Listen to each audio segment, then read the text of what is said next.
RRR cinema release అయి 3 కావస్తున్నా ఇప్పటివరకు Mahesh Babu, Rajamouli cinema sets పైకి వెళ్లలేదు. ఈ సినిమా అనౌన్స్ చేసినప్పటి నుంచి ఎలాంటి అధికారిక ప్రకటనలు రాకపోయినా అంచనాలు మాత్రం భారీగా నెలకొన్నాయి.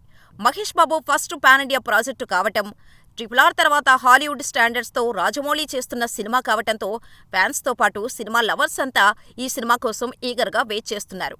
ఇప్పటికే స్క్రిప్ట్ వర్క్ పూర్తవగా రాజమౌళి లొకేషన్స్ కూడా ఫైనల్ చేశాడు. అంతేకాదు పలు వర్క్ షాప్స్తో పాటు మహేష్ కొన్ని స్పెషల్ ట్రైనింగ్స్ కూడా తీసుకున్నాడు. దీంతో ఈ ప్రాజెక్టు లాంచింగ్ కోసం ఎదురు చూస్తున్నారు అభిమానులు.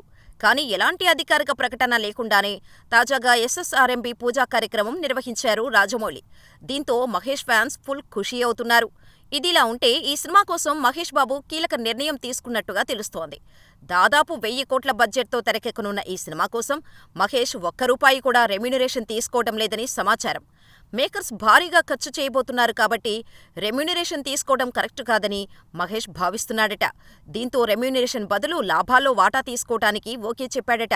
ఎలాగూ రాజమౌళి తన సినిమాలకు ఇదే ఫార్మాట్లో పారితోషికం తీసుకుంటూ ఉంటాడు. దీంతో SSRMBలో మహేష్, జక్కన్న ఇద్దరికీ లాభాలలో చెరొక 25% ఇచ్చేలా ఒప్పందం చేసుకున్నట్టు ఇన్సైడ్ టాక్.